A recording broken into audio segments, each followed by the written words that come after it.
बात करेंगे माफिया अतीक अहमद की। जी हां, माफिया अतीक अहमद पूरी तरीके से मिट चुका है। अब उसका अतीत टटोला जा रहा है ताकि खौफ की बची हुई निशानदेही को भी जमींदोज किया जा सके। और इसी कड़ी में अब पुलिस के हाथ एक अहम वीडियो भी लगा है। यह वीडियो बयां करता है कि किस तरह उमेश पाल को एक इत्तेफाक की वजह से 72 घंटे की जिंदगी मिली। इस रिपोर्ट में देखिए।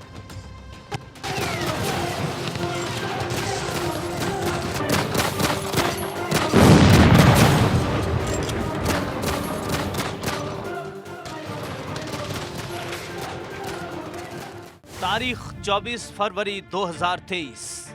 कार से उतरे उमेश पाल। असद ने की ताबड़तोड़ फायरिंग। गुड्डू की जबरदस्त बमबाजी। उस्मान गुलाम अरमान की गोलीबारी। मारे गए सुरक्षा में तैनात गनर। उमेश पाल ने भी तोड़ा दम। 24 फरवरी 2023 को हुए उमेश पाल हत्याकांड को पूरे देश ने देखा।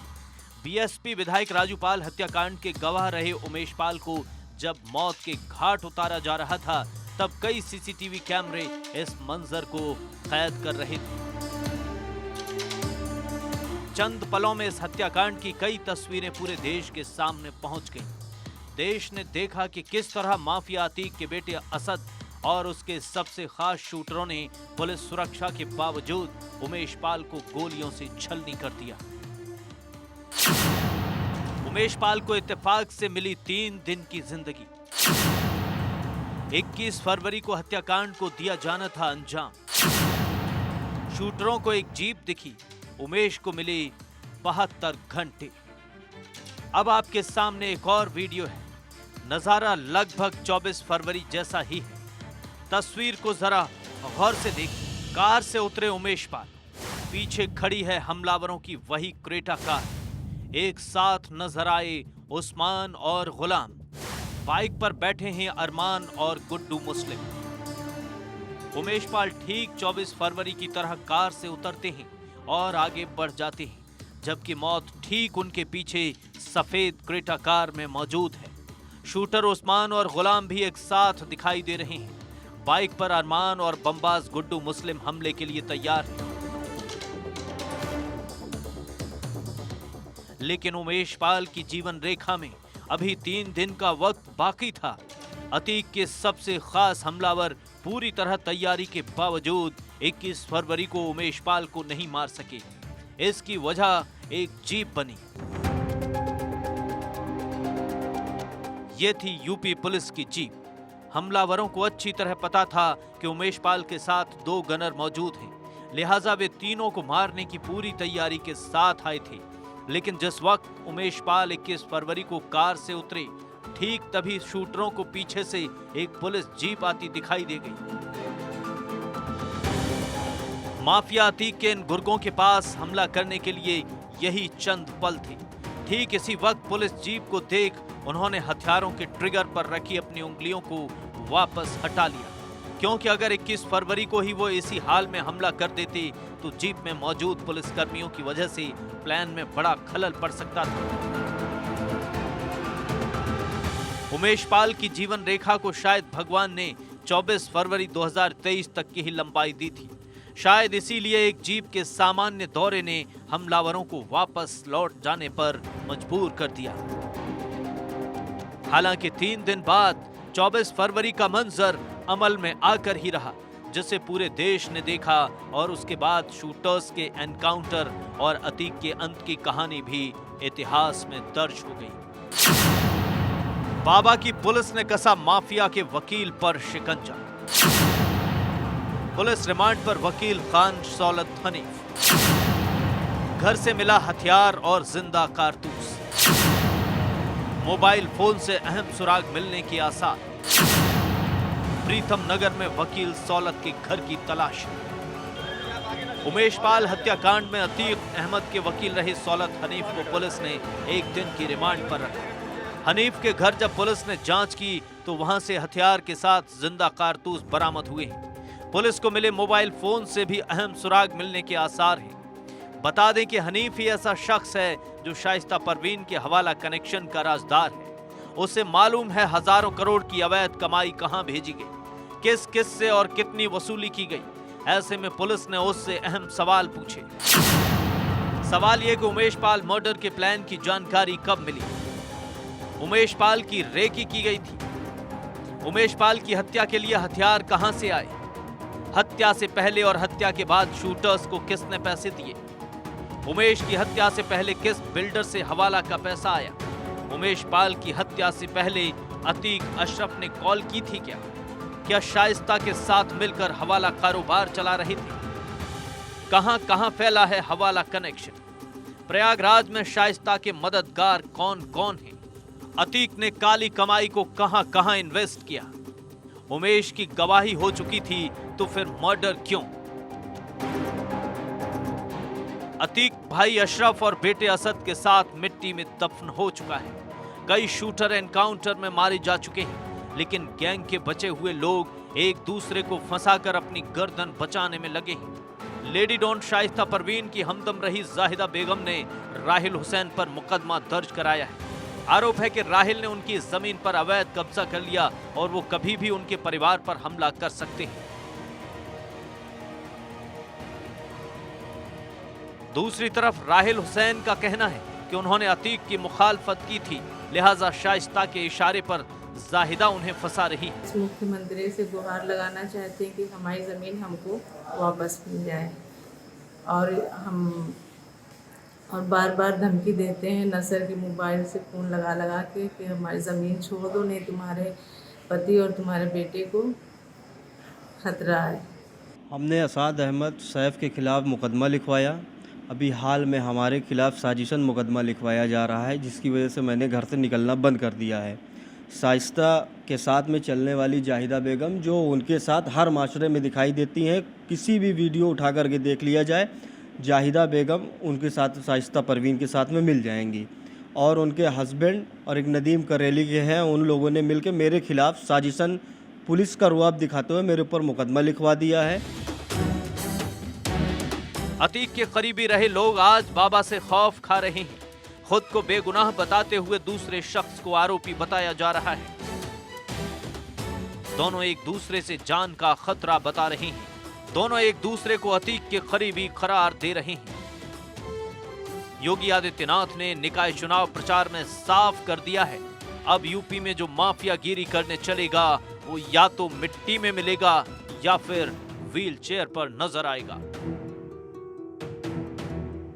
और ये सभी को पता है, आदित्यनाथ जो बोलते हैं उसे डेफिनेटली करते हैं। Bureau report, Bharat 24। वहीं देखिए, कपिल सांगवान उर्फ नंदू गैंगस्टर ने यूके से इशारा किया और गुर्गो ने दिल्ली में बीजेपी नेता सुरेंद्र मटियाला को उनके ऑफिस में 6 गोलियां मार दी। जी हां, इसके बाद नंदू ने सीना चौड़ा कर इस हमले की जिम्मेदारी भी ली। नंदू की ताकत थे उनके शूटर्स। दिल्ली पुलिस ने इस बदमाश से निपटने के लिए एनआईए का तरीका अपनाया। 300 जवानों ने 23 टीमों में बंटकर कपिल सांगवान के 23 ठिकानों पर एक साथ छापेमारी की। पुलिस का मकसद विदेश भाग चुके इस गैंगस्टर का पूरा नेटवर्क ध्वस्त करना है। इस रिपोर्ट में देखिए।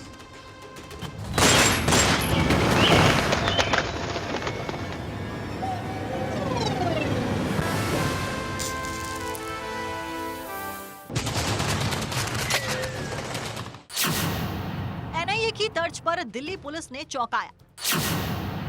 300 जवानों ने मारे 23 ठिकानों पर छापे। यूके में छिपा है गैंगस्टर कपिल सांगवान उर्फ नंदू। दिल्ली में बीजेपी नेता सुरेंद्र मटियाला की हत्या करवाई। 6 गुर्गे गिरफ्तार, बड़ी तादाद में हथियार कैश बरामद।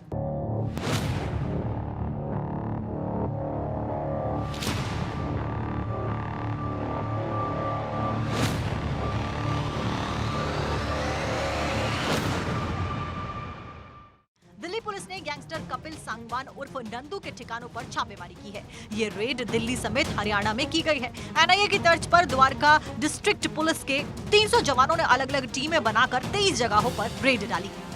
विदेश में बैठे नंदू के ठिकानों से हथियार और कैश बरामद किए गए। पुलिस के निशाने पर वो बदमाश रहे जो जेल में बैठे दूसरे गैंगस्टरों के लिए नंदू के ऑर्डर पर काम करते हैं।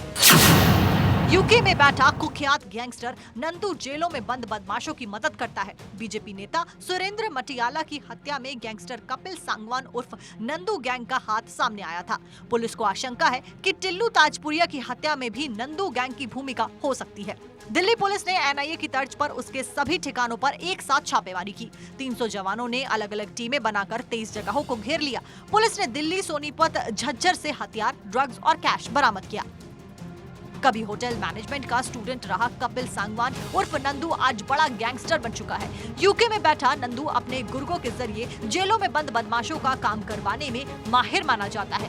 नंदू 2014 में पैरोल पर रिहा हुआ था और उसके बाद विदेश फरार हो गया। कपिल द्वारका डिस्ट्रिक्ट के नजफगढ़ में नंदा एन्क्लेव का रहने वाला है। कपिल ने शुरुआती पढ़ाई विकासपुरी से की, फिर गुरुग्राम में एमिटी यूनिवर्सिटी से होटल मैनेजमेंट करने लगा। साल 2014 में नंदू आर्म्स एक्ट और झगड़े के केस में गिरफ्तार हुआ। पेरोल मिलने के बाद नंदू फरार होकर यूके चला गया। नंदू यूके से ही अपने गैंग को ऑपरेट करता रहा। नंदू का भाई भी हत्या के केस में फरार है। नंदू पर रंगदारी, उगाही, आर्म्स एक्ट जैसे कई मुकदमे दर्ज हैं। नंदू के बड़े गुर्गे विपिन, अनिल, विकी, अमित, प्रशांत, वासुदेव और कृष्ण कुमार हैं। नंदू ने दिल्ली में भाजपा नेता सुरेंद्र मटियाला की हत्या की जिम्मेदारी ली है। जमीनी विवाद और एक्सटॉर्शन की डिमांड पूरी नहीं होने के चलते नंदू ने बीजेपी नेता की गोली मारकर हत्या करवा दी।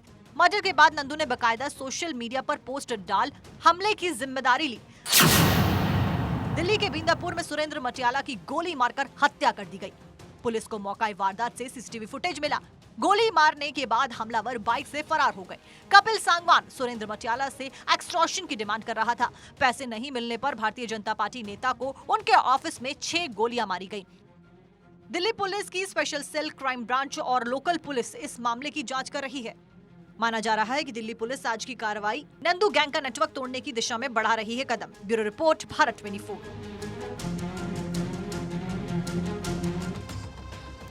देखिए, इस पूरे मामले को लेकर अब कांग्रेस काफी हमलावर है और कांग्रेस ने अब बैन करने का ऐलान किया है। प्रधानमंत्री ने बजरंगबली की जय जयकार एक तरफ बोली तो वहीं आपको बता दें कि कांग्रेस ने पासा पलट दिया। 10 मई को विधानसभा चुनाव भी हैं, लेकिन कांग्रेस घोषणा पत्र में बजरंग दल पर प्रतिबंध का ऐलान कर रही है और बुरी तरीके से फंसती हुई दिखाई दे रही है। बीजेपी तो हमलावर है, मुसलमानों की पैरवी करने वाले नेता भी कांग्रेस को कटघरे में खड़ा कर रखे हैं। अब इसको लेकर सियासत गरमाई हुई है, लेकिन क्योंकि चुनाव नजदीक है, ऐसे में आरोप प्रत्यारोप का दौर भी जारी है। इस रिपोर्ट में देखिए।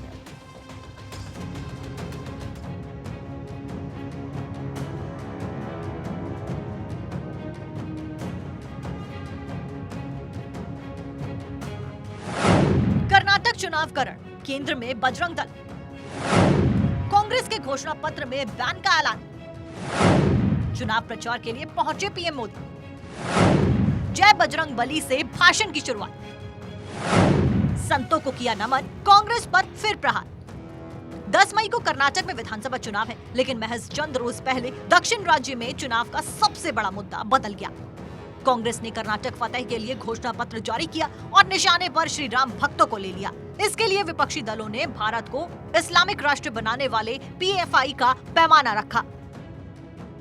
कांग्रेस ने मैनिफेस्टो जारी करते हुए ऐलान किया कि सत्ता में आने पर कर्नाटक में कट्टरवाद को बढ़ावा देने वाले हर संगठन पर बैन लगा दिया जाएगा। लेकिन हैरानी की बात ये रही कि यहाँ पर मुख्य विपक्षी दल ने बजरंग दल और पीएफआई को एक स्तर पर रखा। कांग्रेस ने चुनावी दांव चला है कि जिस तरह पॉपुलर फ्रंट ऑफ इंडिया को बैन किया गया, उसी तरह सरकार बनते ही बजरंग दल को भी प्रतिबंध कर दिया जाएगा।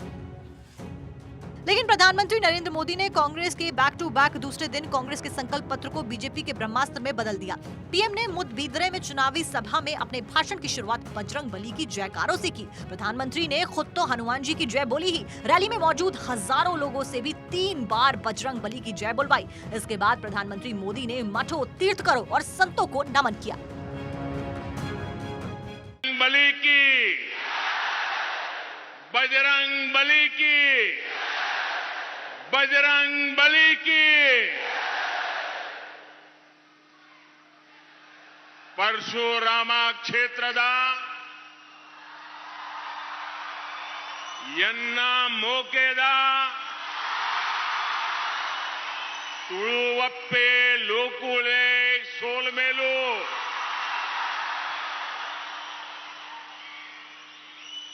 श्री मुल्की वेंकट रमन स्वामी को मेरा नमस्कार।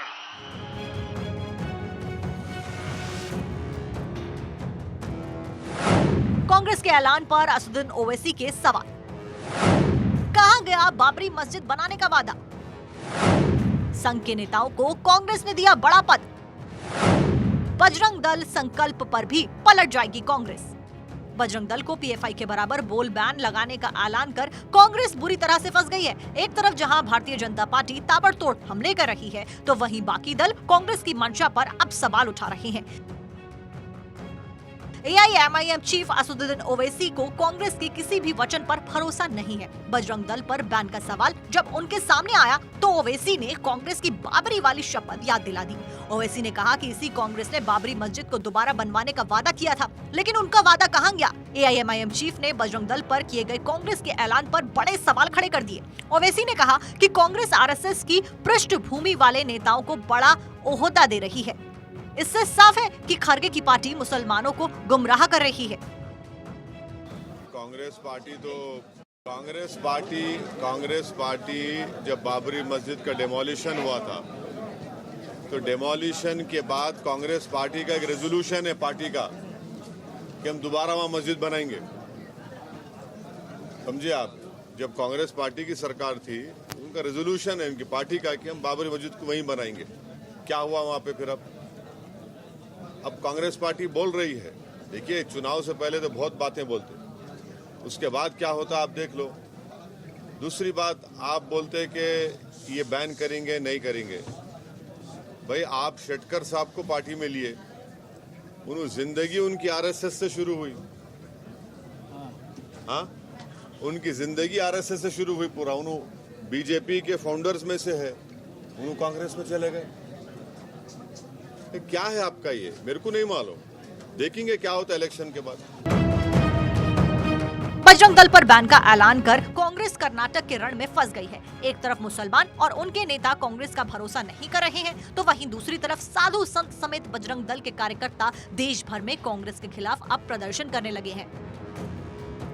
कांग्रेस ने बजरंग दल पर पीएफआई जैसे संगठन के साथ प्रतिबंध करने जैसी बात की। एक अराष्ट्रीय संगठन, जो संगठन इस देश में अराष्ट्रीय गतिविधि चलाता है, लश्कर-ए-तौयबा, हिजबुल मुजाहिदीन जैसे संगठन आतंकवादी संगठनों के साथ लिप्त है, जिस संगठन के पीएफआई के द्वारा इस देश के अंदर कितने ही बम विस्फोट, कितने घटनाक्रम किए गए हैं, एक ऐसे संगठन के साथ और बजरंग दल को जोड़ने का काम किया है।